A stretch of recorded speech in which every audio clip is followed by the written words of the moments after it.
जैन धर्म का प्राण प्रतिष्ठा किए। आइए देखते हैं उस नाटिका का प्रथम दृश्य।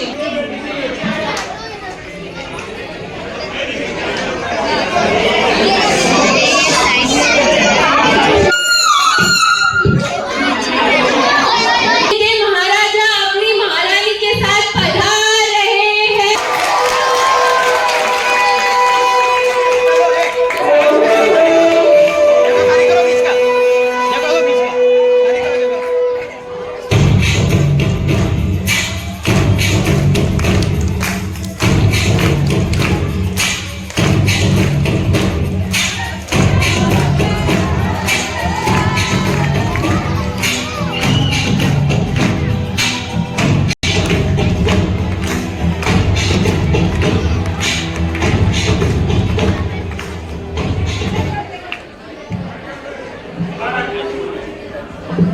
महारानी, मैं क्या सोच रहा हूँ कि हमारे दोनों पुत्र योग्य हो गए हैं। इन्हें संस्कृत के अध्ययन के लिए कहीं भेजा जाए, परंतु कहाँ भेजा है संस्कृत के अध्ययन के लिए, जहाँ ये संपूर्ण अध्ययन कर सके संस्कृत का। महाराज जी, मैंने सुना है ऐसे तो विद्यालय है नालंदा में, और नालंदा तो संस्कृत के हिसाब से संस्कृत की पढ़ाई होती है वहाँ पे, तो वहाँ पे हमें जाने करना चाहिए इसको। तो क्या हुआ, हम बौद्ध का वेश धारण कर वहाँ चले जाएंगे। वहाँ केवल बौद्ध बच्चों को ही पढ़ाया जाता है, अध्ययन कराया जाता है। नहीं पुत्र, ऐसा छल करना उचित नहीं होगा। पिताजी, यदि हम किसी अच्छे कार्य के लिए कदम बढ़ाते हैं तो इसमें छल कहाँ हुआ। सोचिए, अगर हम संस्कृत सीख लेते हैं तो हम जैन धर्म को अच्छी तरह समझ पाएंगे और प्रजा को भी समझा पाएंगे। आप दोनों के निर्णय से मेरा हृदय बहुत कांप रहा है, परंतु हम आपको ऐसे कठिनाइयों का सामना नहीं करने दे सकते। पिताजी, माताश्री, हमें जैन धर्म को जानने की जिज्ञासा इतनी तीव्र हो रही है कि हम बौद्ध वेश धारण कर सभी नियमों का पालन करने के लिए तैयार हैं। हमें आज्ञा दीजिए कि हम जिनवाणी माता जी के शरण में रहकर सदैव उनका अध्ययन करते रहें। ठीक है।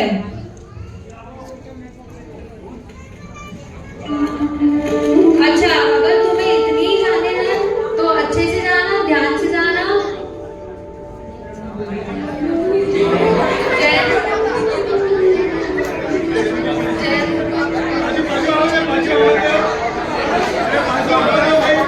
आप पंचपद्मेश्वरी का ध्यान रखना, स्वाध्याय करना और अपना ध्यान रखना।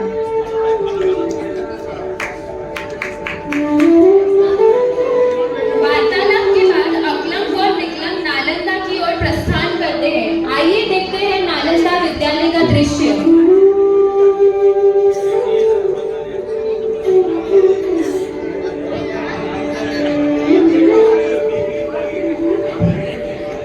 अरे, तुम्हारा तो कितना अच्छा नाम है, वैशाख नंदन। हाँ, बहुत सुंदर नाम है, वैशाख नंदन।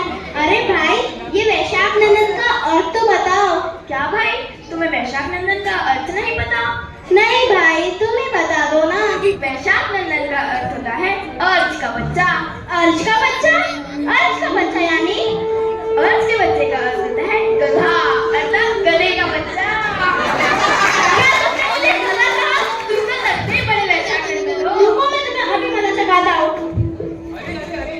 तुम लड़ क्यों रहे हो? ये मुझे वैशाख नंदन कहता है। रुको, मैं अभी चकाता हूँ। भाई रुको तो सही, पहले मुझे पूरी बात तो बताओ। ये कहता है कि मैं वैशाख नंदन लगता हूँ। क्या मैं गधे के बच्चे जैसा लगता हूँ? अरे भाई, वैशाख नंदन का अर्थ क्या तुम्हें पता है? अरे वैशाख नंदन का अर्थ होता है गुलाब का फूल। अरे भाई, तुम गुलाब के फूल के समान हो। अच्छा, मैं गुलाब का फूल हूँ। अच्छा, तो आप दोनों कौन हो और यहाँ क्या कर रहे हो? जी, मेरा नाम अकलंग है और ये मेरा छोटा भाई निकला। हम यहाँ संस्कृत अध्ययन के लिए आए हैं। मैं और ये मेरा प्यारा मित्र अभी वही विद्या अर्जन करते हैं। मैं तुम्हारा मित्र नहीं हूँ। तुम और मेरे मित्र भी नहीं हो और मेरी तरफ देखोगे भी नहीं। अच्छा, देखो देखो देखो। अच्छा ठीक है, अच्छा ठीक है। अच्छा, तो अब मित्रता हो गई हो तो हम कक्षा की ओर प्रस्थान करें। हाँ चलो।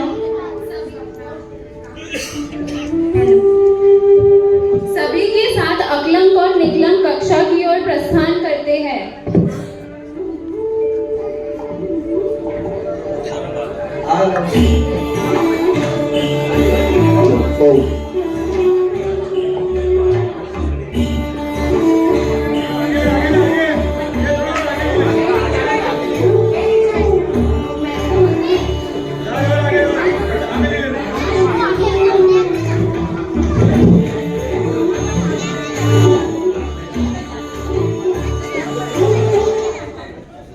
सभी विद्यार्थी मंगलाचरण पढ़िए।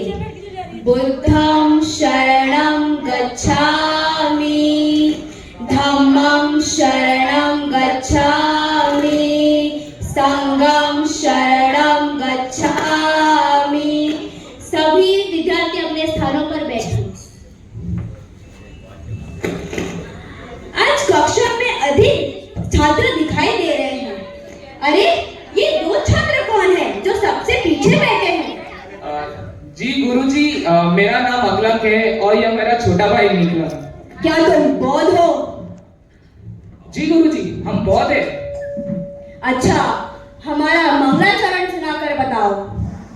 बुद्धं शरणं गच्छामि, संघं शरणं गच्छामि, धम्मं शरणं गच्छामि। बहुत बढ़िया, बैठ जाओ। अच्छा बच्चों, कौन बताएगा कि अजीब किसे कहते हैं?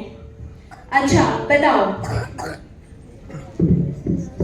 जिसमें जानने देखने की शक्ति नहीं होती और जो सुख दुख का अनुभव नहीं कर सकता उसे अजीब कहते हैं। बहुत बढ़िया, बैठ जाओ। इस पर काफी समय बीत जाता है और अकलंक निकलंक दोनों ही बौद्ध धर्म की शिक्षा ज्ञान करते हैं।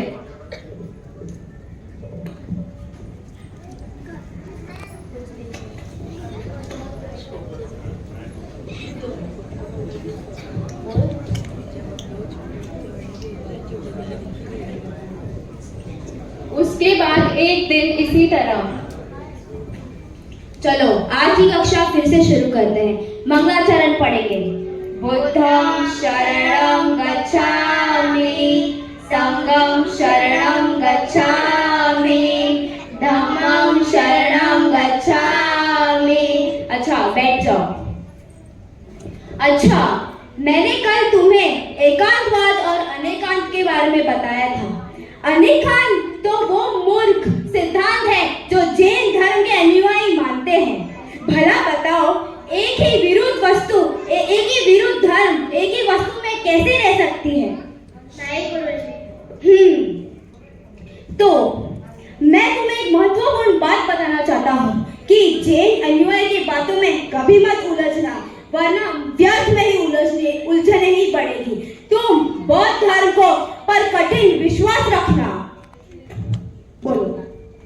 तो क्या अनेकांत भी असत्य है? बिल्कुल असत्य है। ये जैन अनुयायी और अनेकांतवाद का ढिंढोरा पीट पीट कर सबको भ्रमित कर देते हैं। तुम बौद्ध धर्म पर अटल विश्वास रखना। मैं तुमको अभी लिखकर समझाता हूँ। अच्छा बच्चों, तुम अपना अध्ययन करना, मैं अभी ग्रंथालय जाकर आता हूँ। इस समय सब बच्चे अपने में मग्न हो जाते हैं और अकलंक उस प्रश्न का उत्तर लिखकर चले जाते हैं।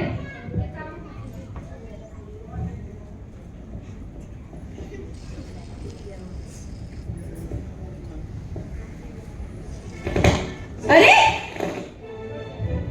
ये किसने सोचा लिया? ये तो किसी जैन धर्म के करामत है। यहाँ तो पर मेरे ही छात्र हैं। पर ये जिसने किया है वो जैन धर्म का विद्वान है और वो अच्छी तरह से जैन धर्म को पहचानता है। यहाँ कोई आया था बच्चों मेरे जाने के बाद? अरे कहाँ पंडित जी, यहाँ पे तो मक्खी और मच्छर के अलावा कोई नहीं। ये कोई हंसने की बात नहीं है, ये बहुत गंभीर समस्या है। यह अवश्य कोई आया था। मुझे कुछ न कुछ सोचना होगा, कुछ न कुछ परीक्षा देनी होगी। नहीं गुरुजी, हम ऐसा क्यों करेंगे? मुझे ही कुछ सोचना होगा। अच्छा बच्चों, तुम अपने अपने कक्ष में जाओ। आज की कक्षा यहीं पर समाप्त। अवश्य यहाँ कोई आया है। जैन धर्म का शत्रु मेरे विद्यापीठ में आया है।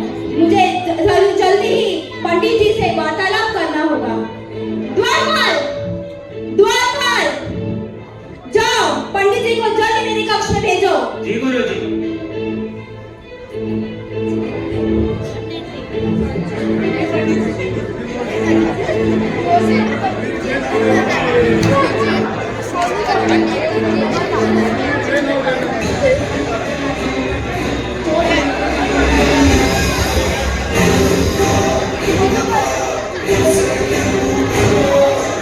गुरुजी, कैसे याद किया मुझे? पंडित जी, हमारे विद्यापीठ में एक जैन शत्रु है। जैन भी हमारे विद्यालय में? हाँ पंडित जी, हमें कुछ न कुछ जरूर युक्ति सोचनी होगी। जी गुरुजी, हमें तुरंत ही सभी विद्यार्थियों को बाहर निकलने से बंद कर देना चाहिए। हाँ, हम ऐसा ही करते हैं। मैं अभी द्वारपाल को बोलकर सारे विद्यापीठ के द्वार बंद करवा देता हूँ। लेकिन फिर भी गुरुजी, हमें उनके सामानों की जांच करनी चाहिए। पर गुरुजी, पंडित जी, हमें उनके सामान की जांच कर हम क्या करेंगे? लेकिन फिर भी हमें कोई ना कोई मिल ही सकता है। पर वो शत्रु ऐसा क्यों करेगा कि उसका भेद खुल जाए? नहीं नहीं पंडित जी, कोई दूसरी युक्ति सोचो। युक्ति सोचनी होगी। गुरुजी, मेरे विचारों में एक युक्ति आई है। कैसी युक्ति? अगर इन जैनों को हमें पकड़ना है, हमें कक्ष में आधी रात को बड़ा सा धमाका करना होगा ताकि वे सारे डर जाए और भयभीत हो जाए। वाह पंडित जी, वाह, क्या युक्ति सोची है। इसे तो हमें तुरंत ही परिणामित करना होगा। लेकिन प्रातःकाल में हमारे पास समय की कमी है, इसे जल्द से जल्द लागू करना होगा। ठीक है पंडित जी, मैं अभी द्वारपाल को बुलाता हूँ।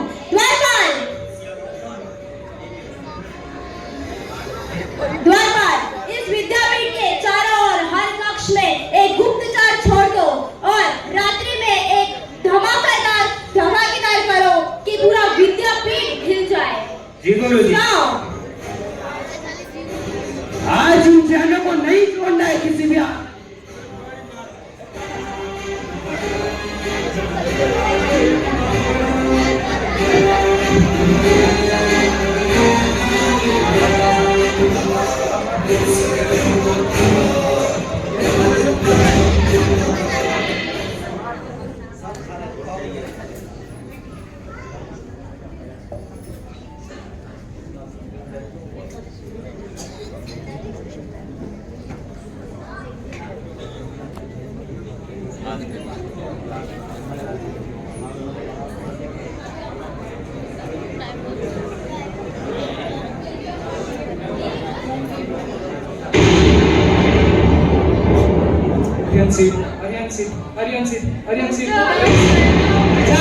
तू भी आओ जैन।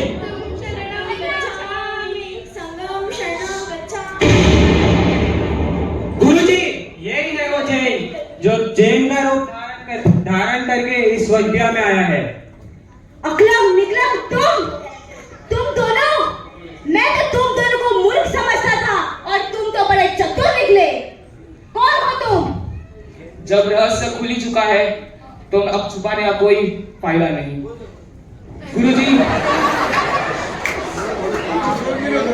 गुरुजी, मैं जैन हूँ और अनंत परमात्मा का भक्त।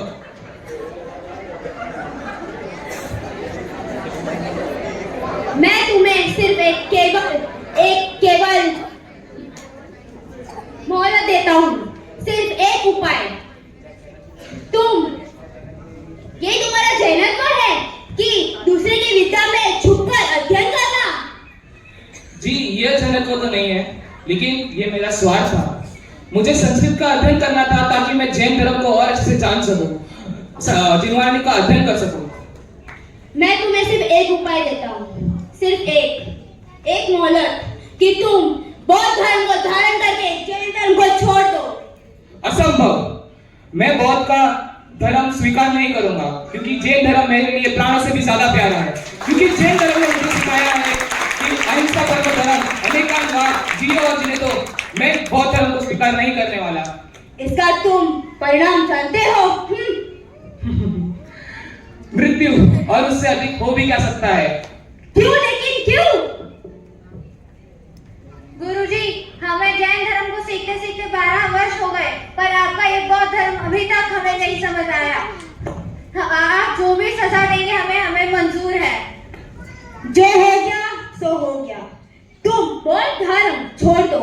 और बौद्ध धर्म में सुख, शांति, समृद्धि है और जो इसे अस्वीकार करता है उसके लिए केवल मौत है और केवल मौत है।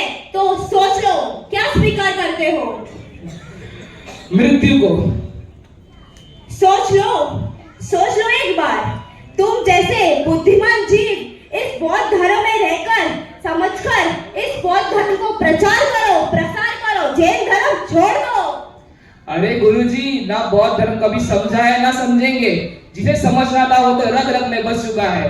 अरे गुरुजी, कभी आपने जैन धर्म का अनुभव किया है? अरे जैन धर्म को अपनाने वाला अहिंसा परमो धर्म को मानता है, क्यों इसे छोड़े? अरे जैन धर्म तो हमारे लिए प्राणों से भी ज्यादा प्यारा है।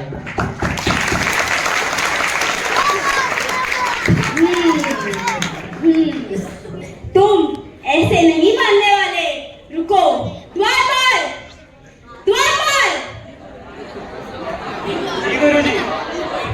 इन दोनों को ऐसी सजा दो कि इस दुनिया में कोई जैन धर्म हमारे विद्यापीठ में कदम ना रख सके। और ले जाओ इन्हें, मेरा खून खोलना है और इन्हें सूर्योदय होने से पहले इन दोनों का अंत कर दो। ले जाओ इन्हें। जी गुरुजी।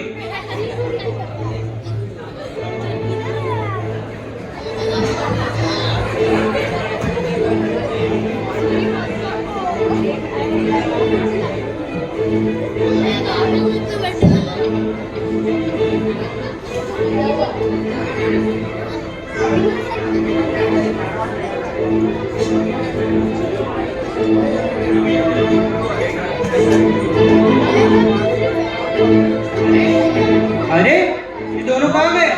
गुरुजी को बताना पड़ेगा।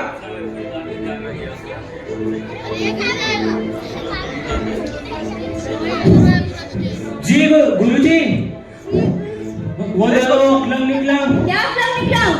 वो दोनों भाग गए। क्या? चुल्लू भाई पानी में क्यों नहीं डूब गए? जाओ, ढूंढो उन्हें। जी गुरुजी। जाओ।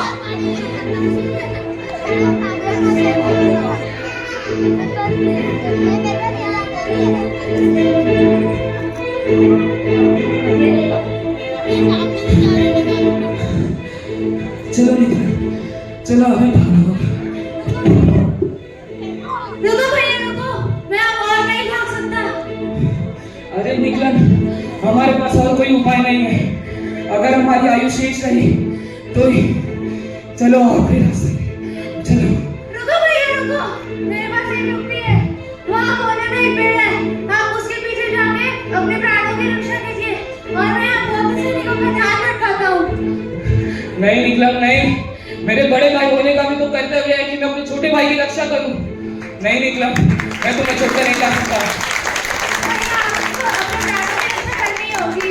प्लीज कृपया करके आप मेरा निवेदन स्वीकार करें और अपने प्राणों की रक्षा करें। वास्तव में निकलन, तुम्हारा जीवन धन्य हो रहा है। तुम्हारा जीवन धन्य हो रहा है निकलन।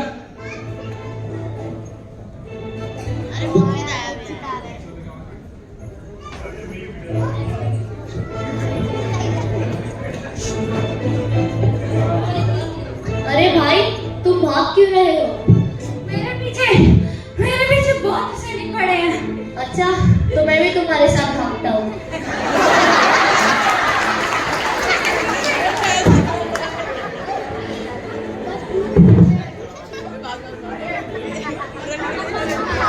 अरे ले रहे हो दोनों, पकड़ो इनको।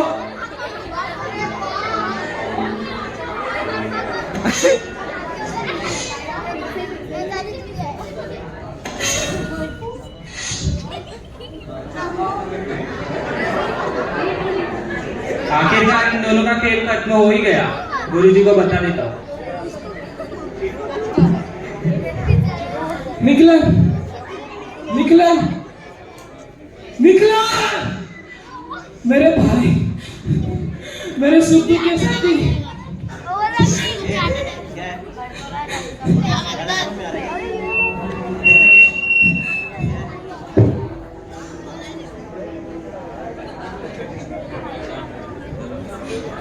अखलक, अखलक उठो अखलक, तुम्हें तो जैन धर्म का प्रचार करना है। निकलन के इस मृत्यु का बदला तुम्हें प्रचार से लेना है। जैन धर्म के प्रचार में जुट जाओ। उठो अखलक उठो। मौन निद्रा से उठो अकलन, जागो जागो। ये किसकी आवाज थी?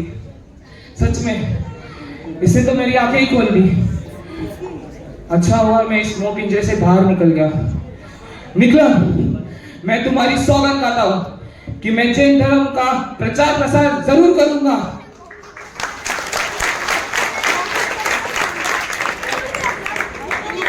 आइए देखते हैं कुछ सालों बाद का दृश्य, जब अकलम संपूर्ण आर्यव्रत में जैन धर्म का प्रचार प्रसार करते हुए बौद्ध धर्म को खंडित करते रहे।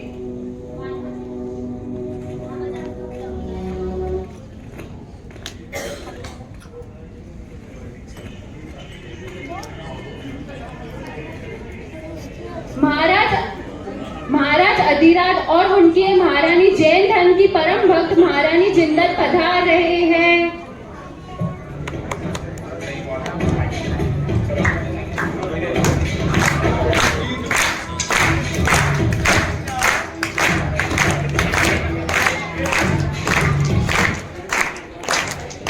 चलो कहिए महारानी, आज आपके चेहरे में बड़ी प्रसन्नता दिखाई दे रही है, क्या बात है? आज हमारे ये अष्टमी का पर्व चल रहे हैं, इसीलिए आज मैं बहुत प्रसन्न हूँ।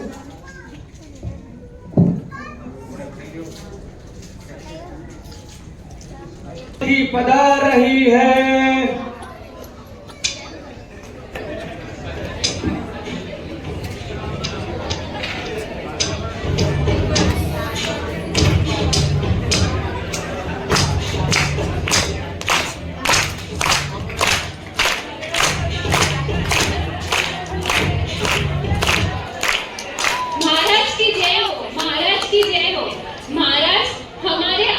बौद्ध गुरु के आचार्य प्रथम बार इस यहाँ पधारे हैं, तो मेरी यह भावना है कि इस बार बौद्ध धर्म की यात्रा पहले निकाली जाए।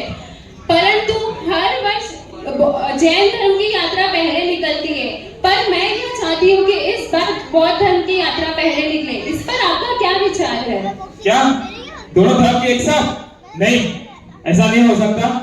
हम पहले दो शास्त्र करेंगे दोनों धर्मों के बीच, फिर जो हारेगा वो हारेगा और जो जीतेगा उसकी यात्रा पहले निकाली जाएगी। नहीं, कदापि नहीं। पहले वर्ष में भी हमारी पहली यात्रा निकलती थी, इस वर्ष भी हमारी पहली यात्रा निकलेगी। साथ का मत है, देखा जाएगा।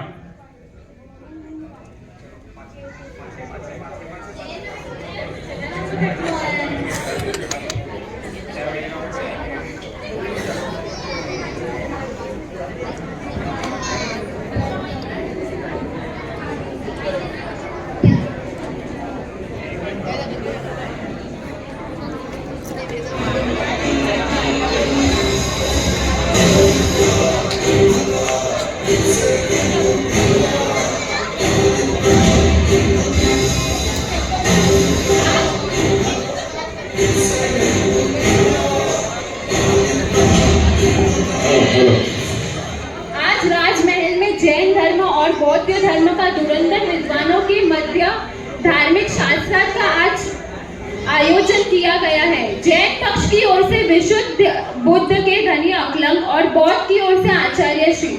आइए चलते हैं शास्त्रार्थ की ओर। अकलम, तुम जीवित कैसे? हाँ, तुम जीवित कैसे? और तुम गुरु से शास्त्रार्थ करोगे? तुम्हारी बुद्धि की धार इतनी कहाँ कि तुम मुझे पराजित कर दो।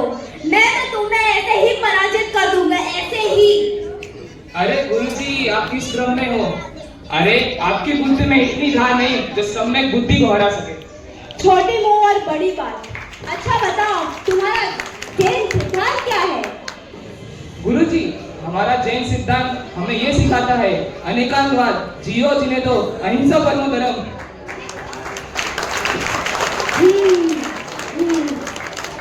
ये तो साक्षात व्याख्यान प्रतीत होता है, साक्षात व्याख्यान।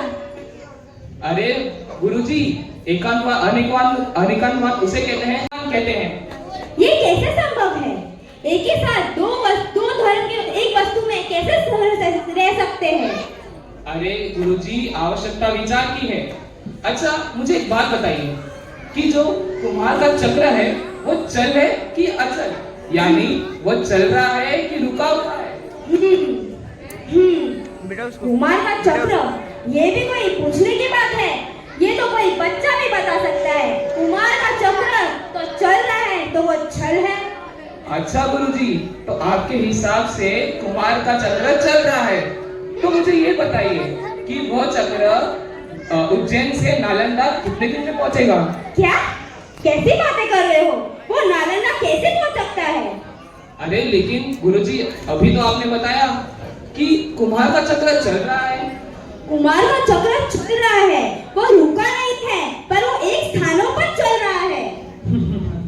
गुरुजी, मैं भी तो आपको वही समझाने का प्रयत्न कर रहा हूँ कि कुमार का चक्र चल भी है और अचल, यानी उसमें चलपना भी है और अचलपना भी।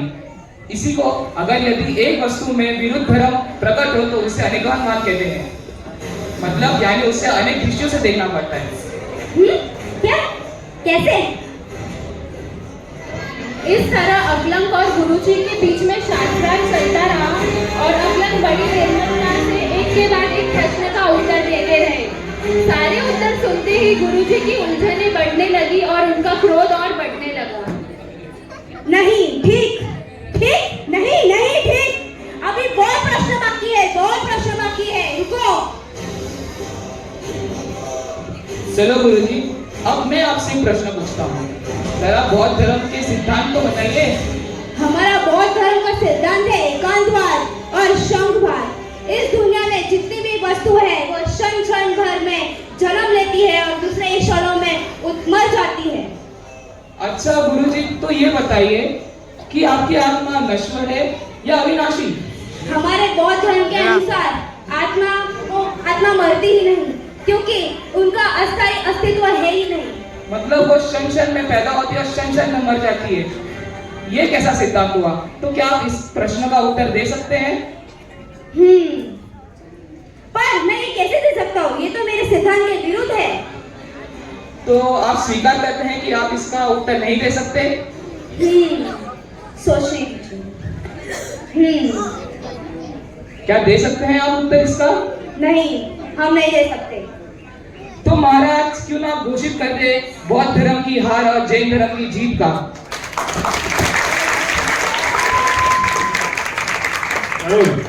सैनिकों, नगर में सब जगह डंका बजा दो कि बौद्ध धर्म की हार हुई है और जैन धर्म की जीत हुई है और जैन धर्म की यात्रा निकलेगी।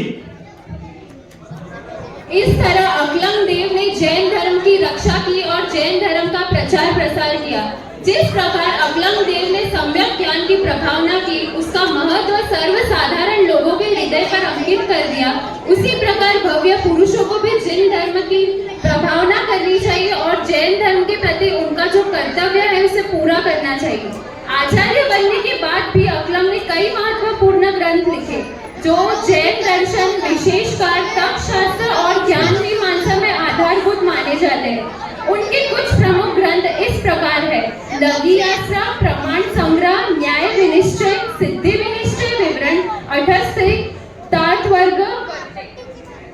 यहाँ तो हमने बस एक झलक देखने मिली है कि उन्होंने कैसे बुद्ध धर्म के गुरु को अपनी समझदारी और जैन धर्म का गहरा ज्ञान, उनका प्रतिष्ठान उन्हें आगे ले आया। निकलंग के बलिदान और उनका सभी मनोबल सभी जैनों को आज भी प्रभावित करता है। उनकी समाधि भारत में कांचीपुरम, तमिलनाडु में स्थित है। जय जिनेंद्र। देखिए, जैन धर्म को बनाने के लिए